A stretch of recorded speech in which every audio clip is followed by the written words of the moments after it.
कमजोर दिल वाले और समाज में नफरत फैलाने वाले मेरे इस कार्यक्रम को ना देखें। आज मैं आपके सामने कुछ अहम सवाल लेकर आया हूं दोस्तों, और वो अहम सवाल राहुल गांधी की कश्मीर यात्रा से जुड़ा हुआ है।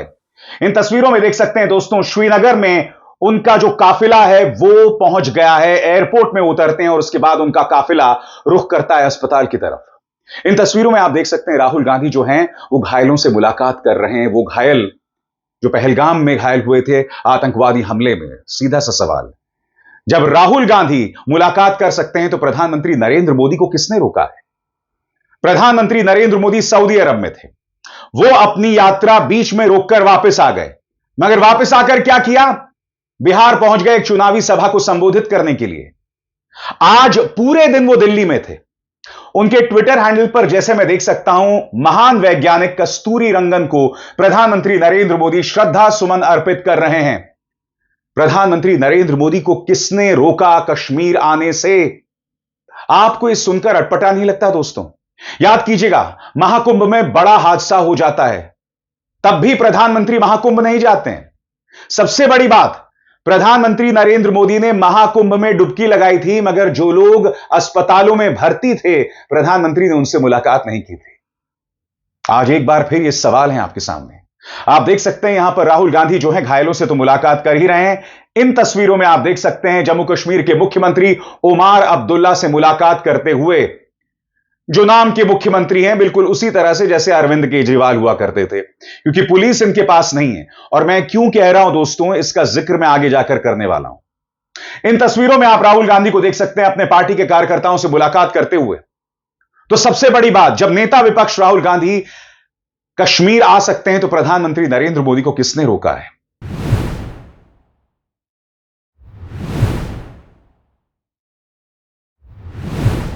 It's been a terrible tragedy, and I came here to get a sense of what is going on and to help.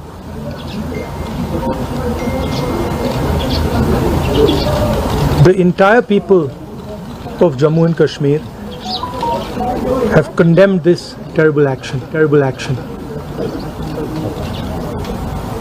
and they have fully supported the nation at this time. I met one of the people who was injured. I of course couldn't meet other family members and other people because the injured people have gone back. My love and affection to everybody who has lost family members, and I want everybody to know that the whole nation is standing together as one. We had a meeting yesterday with the government, and the united opposition condemned this action and said that we are there to support whatever action the government wants to take. The idea behind what has happened is to divide society, is to make brother fight brother, and it is very important that every single Indian stands united, stands together, so that we can defeat what the terrorists were trying to do. It's sad to see that some people are attacking my brothers and sisters from Kashmir in the rest of the country. And I think it's very important that all of us stand together, stand united, and fight this nasty action that has been taken and defeat terrorism once and for all. I came here, I mentioned that I met one of the people who was injured. I also met Chief Minister and LG, and they briefed me about what had happened, and I assured both of them that myself and our party is going to support fully. आप हर चीज के लिए राहुल गांधी पर दोष मढ़ते हैं। आज ही मैंने एक कार्यक्रम किया था जिसमें भारतीय जनता पार्टी के विधायक पंकज सिंह, जो कि देश के रक्षा मंत्री के बेटे भी हैं, वो पहलगाम हमले के लिए कांग्रेस पर दोष मढ़ रहे थे। मजाक नहीं कर रहा हूं दोस्तों।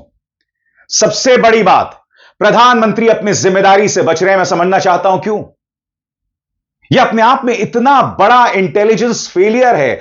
कोई न्यूज चैनल इसको लेकर जो है कवरेज नहीं कर रहा है, मगर हां मैं आपको बतलाना चाहूंगा द हिंदू अखबार और द एशियन एज, ये दो अखबार हैं जो हमारे सामने हकीकत ला रहे हैं दोस्तों।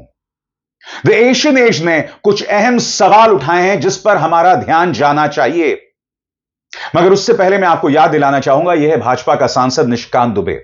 इस व्यक्ति ने पहलगाम में अपनी शादी को लेकर जो एनिवर्सरी थी उसको शानदार पार्टी की थी, शानदार जश्न किया था और पार्टी में कई लोगों को बुलाया था। सबसे बड़ी बात, इनकी पार्टी में जबरदस्त सुरक्षा तैनात थी। तो बड़ा प्रश्न, जो लोग वहां गए थे, मीडोज में गए थे, उनके लिए सुरक्षा क्यों नहीं थी?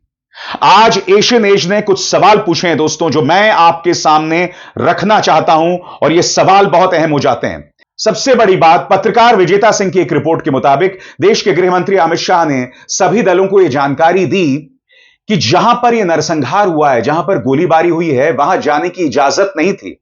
वहां पर होटल वाले खुद लेकर गए। सबसे बड़ी बात, सीआरपीएफ की तैनाती वहां से किसने हटाई? किसने इजाजत दी ताकि वो पर्यटक घोड़ों पर बैठकर वहां पहुंच सकें? मैं फिर आपसे पूछना चाहता हूं, कश्मीर में एक पत्ता इधर से उधर नहीं हो सकता।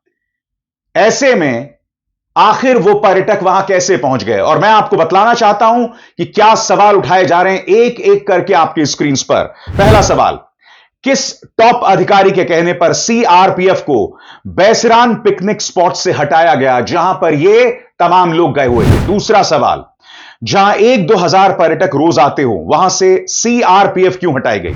क्या गृह मंत्रालय और आईबी का आकलन बैसरान को लेकर गलत था? सबसे बड़ी बात, जब हम सब जानते हैं कि बर्फ पिघल चुकी है और ऐसा हमला कभी भी हो सकता है, सतह के नीचे इस बात को लेकर चर्चा लगातार जारी थी कि भाई कहने को कश्मीर सामान्य हालात की तरफ बढ़ रहा है, मगर कम से कम 200 आतंकवादी कश्मीर में घुस गए हैं सीमा पार करके। तो क्या सीआरपीएफ, गृह मंत्रालय और आईबी को इस बारे में बिल्कुल भी नहीं पता था? अगली बात, क्या इस गलती ने आतंकवादियों को बड़ा मौका दे दिया? क्योंकि जब गृह मंत्रालय को और आईबी को नहीं पता था और बैसरान को पूरी तरह से खाली छोड़ दिया गया जहां कोई सुरक्षाकर्मी मौजूद नहीं थे, तो स्वाभाविक सी बात है दोस्तों, हालात खराब होंगे ही। और मैं आपको बतलाना चाहता हूं कि बीजेपी के नेतृत्व में सुरक्षा को लेकर किस कदर दोहरे मापदंड सामने उभर कर आते हैं। निशिकांत दुबे की शादी को लेकर जो एनिवर्सरी है वहां पर जबरदस्त सुरक्षा की तैनाती होती है। अब मैं आपको एक और वीडियो दिखाता हूं। आपको यह फ्रॉड आदमी याद है? गुजरात का रहने वाला, इसका नाम था किरण पटेल। निहायत ही फ्रॉड आदमी।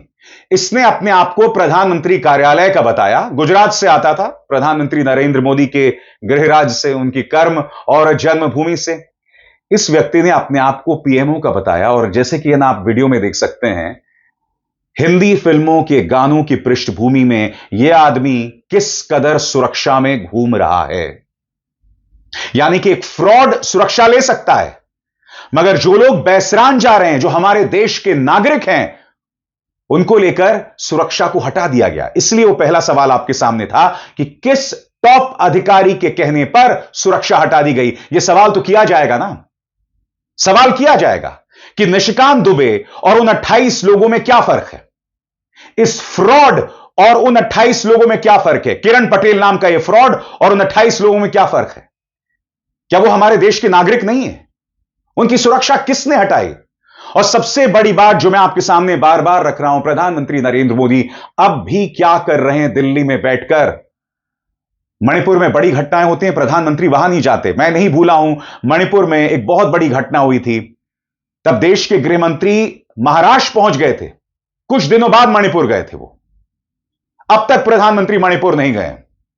कुंभ जाते हैं, मगर जो लोग घायल हो गए थे उनसे मुलाकात नहीं करते हैं। यहां पर भी प्रधानमंत्री नरेंद्र मोदी बिहार चले जाते हैं, मगर यहां जाने का सवाल ही नहीं पैदा होता। और सबसे शॉकिंग है गोदी मीडिया की भूमिका, जो मैं आपको दिखाऊंगा तो हंस हंस के आप लोटपोट हो जाएंगे। दोस्तों, यह बुनियादी जानकारी है कि इस वक्त के जो मुख्यमंत्री उमर अब्दुल्ला, वो संपूर्ण मुख्यमंत्री नहीं है। वो बिल्कुल वैसे ही जैसे एक जमाने में अरविंद केजरीवाल हुआ करते थे, यानी कि पुलिस इनके अंतर्गत नहीं आती। यह बात बच्चा बच्चा जानता है। सुरक्षा की जिम्मेदारी उमर अब्दुल्ला की नहीं है। रिपब्लिक न्यूज में डिबेट हो रहा होता है, विपक्ष के एक प्रवक्ता को ठोका जा रहा होता है और सरकारी चाटुकार पत्रकार कहता है कि जम्मू कश्मीर पुलिस तो उमर अब्दुल्ला के अंतर्गत आती है। इस महामूर्ख को यह तक नहीं पता दोस्तों, यह हालत है हमारे गोदी मीडिया की। भाजपा को बचाने के लिए ये इस कदर झूठ बोलते हैं। और आगे बढ़ने से पहले एक जरूरी संदेश, मेरे कार्यक्रमों के लिए आप नोटिफिकेशन का इंतजार मत कीजिए, मेरे चैनल में जाइए और खुद जाकर कार्यक्रम देखिए और रहिए अपडेटेड। और हां, ज्वाइन कीजिए मेरा चैनल, देखिए यह जरूरी संदेश। स्वतंत्र और आजाद पत्रकारिता का समर्थन कीजिए, सच में मेरा साथी बनिए। बहुत आसान है दोस्तों, इस ज्वाइन बटन को दबाइए और आपके सामने आएंगे ये 3 विकल्प, इनमें से एक चुनिए और सच के इस सफर में मेरा साथी बनिए। बाय द वे, यही वो मंच था, याद कीजिएगा, एक पाकिस्तानी मेहमान को इन्होंने बुलाया था और वो पाकिस्तानी मेहमान इस रिपब्लिक न्यूज के मंच से भारत को गाली दे रहा था, हमारे स्वर्गीय जनरल बिपिन रावत को गाली दे रहा था। और यह सब अश्विनी वैष्णव ने अलाउ किया हुआ है, हिरेन जोशी ने अलाउ किया हुआ है। मैं फिर आपसे सवाल पूछना चाहता हूं, क्या टीआरपी के लिए मेरे देश की तौहीन की जाएगी? तुम इन न्यूज चैनल्स में पाकिस्तानियों को बुलाकर हमारे देश का अपमान करते रहोगे? और सबसे बड़ी बात यह देखिए, यह पापा की परी क्या कर रही है। जनहित, बिहार में इंग्लिश मतलब आतंक फिनिश। क्योंकि आप जानते हैं प्रधानमंत्री नरेंद्र मोदी बिहार गए थे, कश्मीर नहीं गए, यह बात अलग है, बिहार गए थे और वहां से उन्होंने अंग्रेजी में भाषण दिया था। तो देखिए किस तरह के वाहियात कार्यक्रम हो रहे हैं। फिर से पढ़िए, बिहार में इंग्लिश मतलब आतंक फिनिश। यानी कि प्रधानमंत्री नरेंद्र मोदी ने बिहार में अंग्रेजी क्या कह दिया, आतंकवाद खत्म हो गया। यार ये क्या कहने की कोशिश कर रहे हैं। बहरहाल आप लोग नहीं जानते प्रधानमंत्री ने किस तरह से अंग्रेजी में भाषण दिया था, आइए सुनते हैं। From the soil of Bihar, I say to the whole world, India will identify, track and punish every terrorist and their backers. We will pursue them to the ends of the earth. India's spirit will never be broken by terrorism. Terrorism will not go unpunished. Every effort will be made to ensure that justice is done. The entire nation is firm in this resolve. Everyone who believes in humanity is with us. सबसे बड़ी बात दोस्तों, देश के अंदर माहौल को खराब करने की कोशिश हो रही है। कई जगहों पर कश्मीरी विद्यार्थियों पर हमला हो रहा है, मुसलमानों पर हमला हो रहा है, ऐसी ढेरों तस्वीरें सामने उभर कर आ रही हैं। क्या प्रधानमंत्री को, जो दिल्ली में खाली बैठे हुए हैं, क्या उन्हें एक मंच पर आके देश से एकता का संदेश नहीं देना चाहिए? यह सवाल किया जाएगा ना। मैं आपको एक वीडियो दिखाता हूं। आज जामा मस्जिद में एक बड़ा प्रदर्शन हुआ। पहलगाम में मारे गए भारतीयों के पक्ष में लोग जामा मस्जिद के सामने इकट्ठा हुए और यही नहीं, असदुद्दीन ओवैसी भी नमाज पर गए थे, मगर यह साधारण नमाज नहीं थी। उन्होंने अपनी बाह पर काली पट्टी बांधी और इस काली पट्टी के जरिए उन्होंने जो लोग मारे गए हैं उनके हक में अपनी आवाज बुलंद की। यकीनन ये एक कोशिश है बतलाने की कि पूरा भारत एक है। तो सबसे बड़ी बात, भारतीय जनता पार्टी के नेता, चाहे वो हेमंत बिस्व शर्मा हो, निशिकांत दुबे हो या वो दो रुपल्ली ट्रोल हो, वो जहर उगलने की क्यों कोशिश कर रहे हैं बताइए? वाहियात वीडियोस वायरल किए जा रहे हैं, ढेरों ऐसे वीडियोस वायरल किए जा रहे हैं जिनका हकीकत से कोई लेना देना नहीं है। इसका मकसद सिर्फ एक है, हिंदुओं और मुसलमानों में बंटवारा किया जाए और देश को धीरे धीरे धीरे दंगे की तरफ ढकेला जाए। और मैं समझना चाहता हूं आखिर क्यों। सबसे बड़ी बात दोस्तों, सर्वदलीय बैठक में विपक्ष ने मुद्दा उठाया था और विपक्ष के नेताओं ने कहा था कि किस तरह से भारतीय जनता पार्टी का जो एक ट्विटर हैंडल है, जिसने कार्टून बनाया था, गिबली बनाया था, और एक निहायत ही वाहियात ट्वीट किया था। इसको लेकर और फिर याद कीजिएगा किस तरह से राहुल गांधी पर बीजेपी के कर्नाटका हैंडल ने प्रहार किया था और जिस तरह से भाजपा के दो रुपल्ली ट्रोल्स लगातार प्रहार कर रहे हैं, हिंदू मुस्लिम को लेकर बातें कर रहे हैं, उसको लेकर विपक्ष ने अपनी चिंता जो है उसका इजहार किया। इस बारे में खबर क्या है उसके एक एक शब्द पर गौर कीजिएगा दोस्तों। अफवाहों और जहरीले प्रचार पर लगाम। कल की ऑल पार्टी मीटिंग में केंद्र सरकार ने वादा किया कि वो ऐसे सोशल मीडिया हैंडल्स के खिलाफ कार्रवाई करेगी जो ऐसे संवेदनशील समय में नफरत और बंटवारे की बातें फैला रहे हैं। कुछ साफ साफ उदाहरण भी दिए जिनमें कुछ जाने पहचाने राइट विंग आईटी सेल से जुड़े अकाउंट्स शामिल थे, जैसा कि बीजेपी के छत्तीसगढ़ वाले एक्स हैंडल का जिक्र किया गया, जिसने हमले के शिकार लोगों की एक AI generated Ghibli style photo post की थी, जिसके नीचे कैप्शन था, धर्म पूछा जाति नहीं। सवाल यह है कि क्या सरकार को यह कदम तभी उठाना था जब मुद्दा उठाया गया, और जो वादा किया है क्या वो सच में निभाया जाएगा? सरकार को तुरंत कार्रवाई करनी चाहिए, मगर अफसोस यह है दोस्तों, झूठ का प्रचार प्रसार खुद भाजपा से जुड़े नेता कर रहे हैं। वो लोग कर रहे हैं जो भारतीय जनता पार्टी के करीबी हैं, जिन्हें सोशल मीडिया में स्वयं प्रधानमंत्री नरेंद्र मोदी और गृह मंत्री अमित शाह फॉलो करते हैं। मैं फिर पूछना चाहता हूं, भाजपा सरकार की क्या प्राथमिकता है? सुरक्षा व्यवस्था को चाक चौबंद रखना? क्योंकि हमारी चुनौती इस वक्त है पाकिस्तान को मुंह तोड़ जवाब देने की। हमारी चुनौती यह है, हमारी चुनौती यह है कि इस तरह की घटना दोबारा ना हो, इसीलिए हमारी इंटेलिजेंस, हमारी सुरक्षा चाक चौबंद हो। मगर भाजपा का प्रचार तंत्र क्या कर रहा है दोस्तों? भाजपा का प्रचार तंत्र जो है वो इस तरह की अनर्गल बातें कर रहा है। आपको बाज आना होगा, क्योंकि यह मत भूलिए, जयपुर में मुख्यमंत्री भजनलाल शर्मा से नीरज के परिवार ने क्या सवाल पूछा था, क्या कहा था कि यह सिर्फ और सिर्फ सुरक्षा की कमी की वजह से हुआ, जो जिम्मेदारी आपकी थी। शीतल कलाठिया ने क्या कहा आपसे कि हम टैक्स देते हैं, उस पैसे से आप आम इंसान को सुरक्षा भी नहीं दे सकते। याद कीजिएगा, विनय नरवाल की बहन ने क्या कहा था नायाब सैनी को कि सुरक्षा देने की जिम्मेदारी सरकार की है। और हां, रिपब्लिक न्यूज के इस बंदर, इस चाटुकार को पता होना चाहिए कि जम्मू कश्मीर पुलिस अब एलजी मनोज सिन्हा साहब के अंतर्गत आती है, उमर अब्दुल्ला के अंतर्गत नहीं। यह तथ्य है और यह हकीकत है और इससे हम मुंह नहीं मोड़ सकते। सबसे बड़ी बात दोस्तों, भारतीय जनता पार्टी के वाहियात सांसद जो हैं अब भी जहर उगल रहे हैं। याद कीजिएगा, निशिकांत दुबे ने एक ट्वीट किया था और इस ट्वीट में यह लिखा था कि अब मैं कलमा याद कर रहा हूं कि न जाने कब मुझे कलमा पढ़ना पड़ जाए। स्वाभाविक सी बात है, लोगों ने सवाल उठाए कि 2014 से पहले ऐसे कोई नहीं कहता था। लोग उनसे सवाल करने लगे कि क्या आपका प्रधानमंत्री नरेंद्र मोदी और अमित शाह में बिल्कुल भी विश्वास नहीं है? तो स्वरा भास्कर ने उनसे एक सवाल किया था, जिसके जवाब में यह बंदा गाली गलौज पे उतर आया। स्वरा भास्कर ने क्या कहा, बताओ 67 साल की ज्यादातर कांग्रेस सरकार में यह ना करना पड़ा, 2014 की असली आजादी के बाद क्या हाल हो गया? अब इसके जवाब में यह गालीबाज व्यक्ति क्या कह रहा है, इस पर गौर कीजिए। धर्म परिवर्तन करने वाले मुल्ले भी ज्ञान बांट रहे हैं, यानी कि जब पकड़े गए तो इस तरह की वाहियात बातें।